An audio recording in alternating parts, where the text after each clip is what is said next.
Hi, it's Aurelia Davis, the educator's educator, coming back from the conference. I made it back, and boy, am I tired. But it's a nice kind of fatigue where you go somewhere and you learn and you network and you meet people that are in the field that you're in, and you just enjoy yourself. And that's what happened with the pre-K kindergarten conference from the ilascd department of in Illinois, from the Department of State Department of Education in Illinois, Illinois Department of Education. I'm sorry, that's how I got out.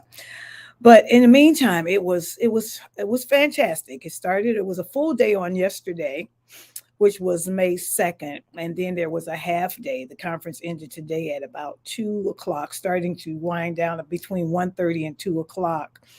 I had the opportunity to attend. I would see to attend. Let's just see who he is. Tommy Mabry. Tommy Mabry's as a keynote speaker on today, and it was dynamic. He told about himself as a young man and how he basically had failed the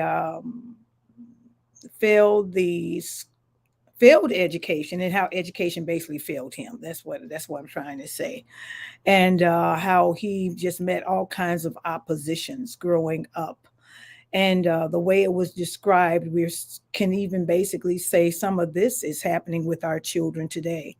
Our children today, we as educators, we don't necessarily know exactly what kind of house that child is coming from on a daily basis, being that they're preschool or even high school. There's no age limit on the trauma that happens with our children and the drama that our children go through on a regular basis.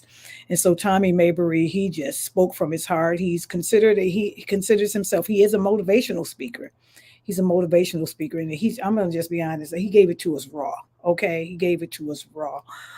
He talked about observational learning, how children observe things, and that what they observe, they learn.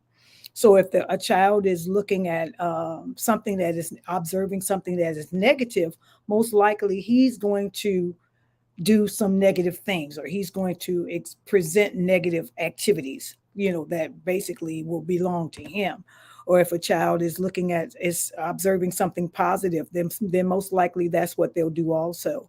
But he was saying that he kept calling those early childhood educators as heroes. He called us heroes. I consider myself to be in a group, even though I'm retired, but I'm still considered an educator. And he was calling us heroes. He said, because we are the first impact in a child's life. We are the first learning impact in a child's life. And his degrees consist of his bachelor's degree is just, I think, in general education, but he has a master's degree in early childhood.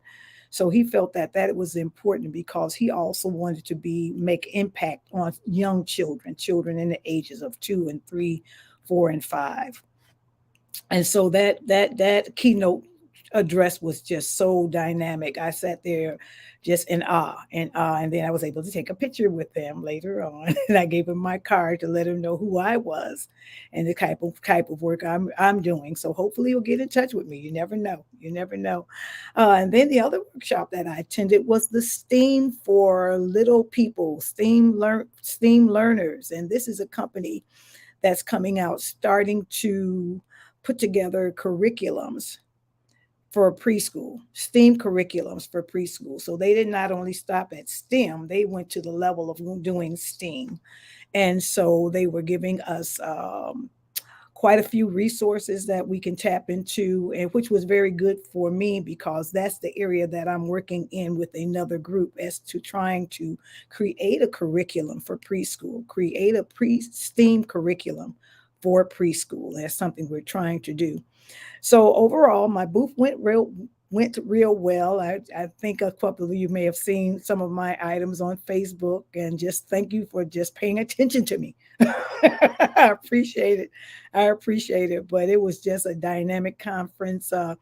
The camaraderie, the camaraderie, and just being a teacher among teachers was just so rewarding, so rewarding. Everyone in that space had a connection as being educators. Everyone in that space had connections of working with children, and they would come up to your booth and you would just ask them, what grade do you teach? I had more kindergarten teachers than I had anybody else, and that's very interesting because I love kindergarten. I love kindergarten. That's what I did my student teaching. It was kindergarten, and so those kindergartners are just fantastic little individuals that can just give you joy if you work with them. They can give you joy if you work with them.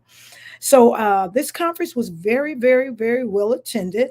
They stated that on last year they only had like maybe about 400, and that was post pandemic.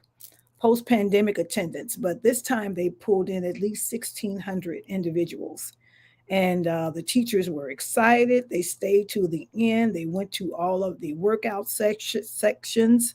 They went to all of they visited a lot of vendors. It's a lot of vendors within the big hall. And just all kinds of companies represented. A lot of universities was represented also, which was very, very good and impactful. And so it's just the ongoing thought of admiring and celebrating teachers that teach young children, preschool teachers, those teachers that teach up to third grade, because we are the ones that make the impact the first educational impact on a child's life. And I feel that is very, very important. They're the first educators we see beside their parents. I'm going to give them credit too, but we're the first educators they see, and they have a tendency of enjoying to, just eager to see us on a daily basis. I remember the kindergartners that I taught and how happy they were to see me and how happy I was to see them, because they always had something new to tell you. They always had something new to share. So that conference is over. We're going to see what's coming on the horizon to see if there's other conferences. And if you know of any conferences that are coming up that you might be attending, why don't you just send me an email, hello@aureliadavis.com, and maybe we can do some collaborating and just see exactly what we could do about being there, or are you even sharing after attending that conference. You would be able to share after attending a conference. I do know that at this particular time, where conferences were basically held back and not they tried to do some Zoom conferences, but they said they were not very good. But they are starting to open back up to educators, because educators, every once in a while, they need that break to be able to come out and connect and network with other educators from other schools. You should have saw the sharing going on, when they were having lunch, and how they spoke about the different things that were happening at their schools. And I would believe the majority of these educators did come from the state of Illinois. So we're talking about all of the suburbs, not only Chicago, but all of the suburbs in Illinois, as these individuals came together to just share their experiences being kindergarten teachers and preschool teachers. It was a fantastic time. It was a fantastic time, and I enjoyed it. Well, it's been a long 2 or 3 days. And this is Aurelia Davis, the educator's educator. If you want to know more about me, feel free to go over to my website, aureliadavis.com. Keep teaching, teachers. We really, you are valuable. And like Mr. Mabry said, you are superheroes. Take care. Bye bye.